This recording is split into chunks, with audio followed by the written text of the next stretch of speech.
Hello, my name is Kris McDread, and today I want to talk about a very sensitive issue, which is cultural appropriation. Is dreadlocks on white people cultural appropriation? Basically, are white people allowed to have dreadlocks? We're going to answer in 4 different stages.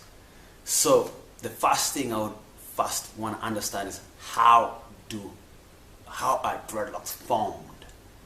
There are 5 ways of forming dreadlocks, and one of them, the first one, is free forming. And free forming is basically letting your hair free. Don't touch it, don't comb it. It will form into dreadlocks. Having said that, can white people's hair free form? Yes. Can everybody else's hair who's not African, who's not black, free form? Yes. Why? Because any hair that is left uncombed, not unkept, it can be washed every day but is not combed, forms into dreadlocks. So how are we as black people supposed to claim something that is a natural occurrence? America can't claim the hurricane. You can't say, oh, Hurricane Katrina, it's ours. It hit America before it hit Mexico. No, it's a natural occurrence. And dreadlocks are a natural occurrence. So we cannot lay claim on dreadlocks. Yes, I know it's synonymously known for black people.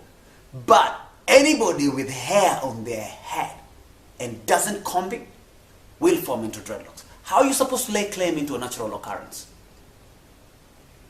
That's one. So yes, dreadlocks can form on white people naturally. And so having said that is to say, everyone who never combed their hair in any community did have dreadlocks. And I was supposed to claim that. Secondly, that's point number 1. Secondly, did you know that not all African cultures have dreadlocks? Did you know that? I'll give you an example. How many cultures do you know in West Africa that have dreadlocks? Just asking. The Igbo, the Yoruba, the Ife. Western Sahara only has dreadlocks. The African people are divided into 3.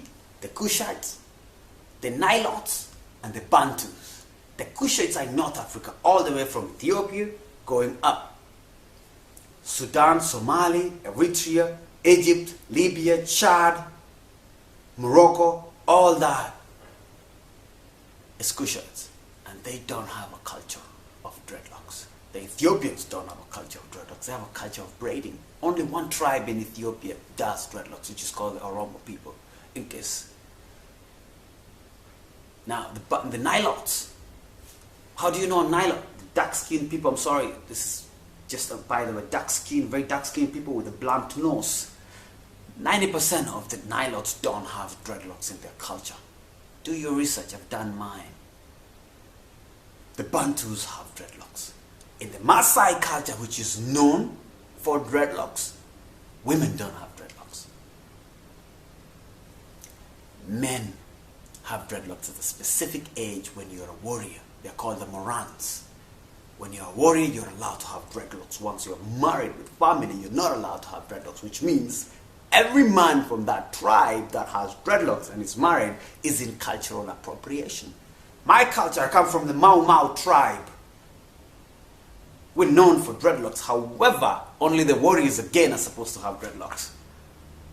Women don't keep dreadlocks in my culture. Women shave clean here.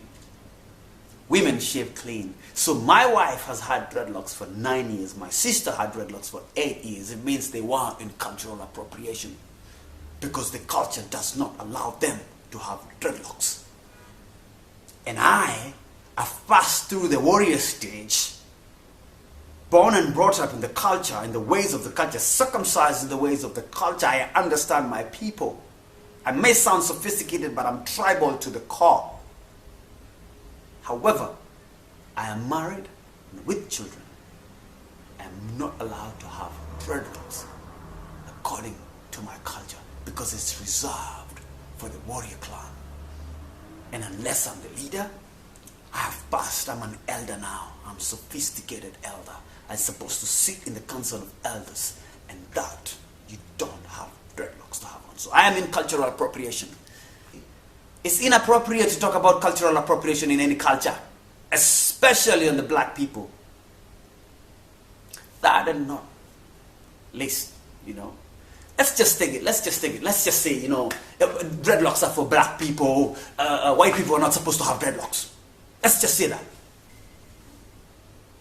If that's the case, isn't imitation the best form of flattery? Isn't imitation the best form of flattery?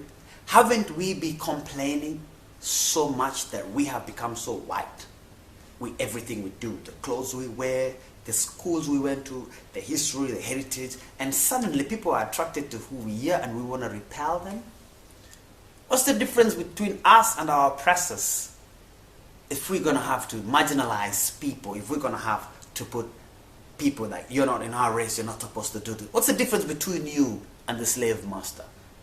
If you can't show love, which is what Dr. King was preaching, which was what Nelson Mandela was preaching. If you can't be different, what's your difference? Just here you're going to talk about. We've got enough issues as black people. Appropriation is not one of them. We need as many dreadlocks as we can. We yet to be accepted at work. Professions with our hair. You can't be a pilot and have dreadlocks. Let's just be honest, even if you're from Jamaica. Yeah, I said it. No, you're not. Until and unless we come up together as a dreadhead community and understand that, hey, this is the one thing, the hair can unite us together. This is the one thing, because I've had two of my clients, one from Italy, one from the UK, that had to cut their hair because of their job. They had an option to keep their job or their hair, and they had to cut their hair. And I felt pain because I had to cut one of them. I felt so much pain because I knew they understand exactly what black people go through. And now they're being marginalized by their families, they're being marginalized by their bosses, and then we, the people they're identifying with, are pushing them away by saying this is culturally inappropriate. Really? Really? Black people, really? Come on. Better be better. We must be better than this. Anyway, I don't think white people having dreadlocks is culturally inappropriate. And I said it. And when I say white people, I mean anybody who's not black. Asian, Caucasian, Mexicans, Chinese. Anyone, not just Europeans. Anyone who's not black. Anyone who's not black can have dreadlocks. It is not culturally inappropriate. We have to redefine cultural inappropriate because anyway, there's so much we can talk about cultural appropriation, but I think it's about time we realize that we need everyone to have dreadlocks. My dream is 1 out of every 5 people you meet does have dreadlocks. I want it to be normal. I mean, and the last point I didn't talk about, which is the 4th point, is hey, all you brothers there appreciate sisters with straight hair, human hair extensions, weaves. Is that not culturally inappropriate? I know you're gonna hit me with that, oh, they're not accepted into society unless they conform to the standards. Bullshit.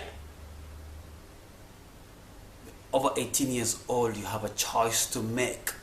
You stand by your people. You stick to it. Yeah, you won't get a natural hair, sister. I know that.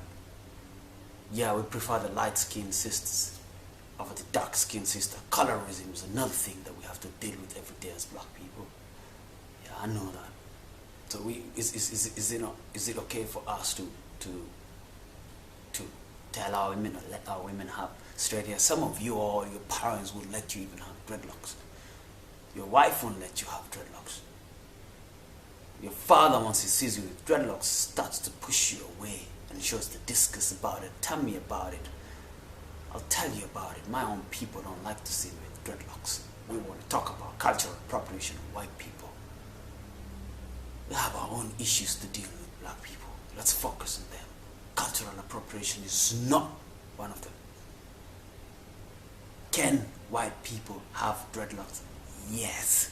Is it culturally inappropriate for white people to have dreadlocks? No. I said it. My name is Kris McDread. I'll be opening up a channel on Black history. Complete new channel on Black history. I realize there's a lot to be taught. You know, I want to tell you all these beautiful stories about the Maji Maji rebellion, about Shaka of the Zulu people. I want to tell you all those stories that I learned in school as a young boy. They were beautiful stories.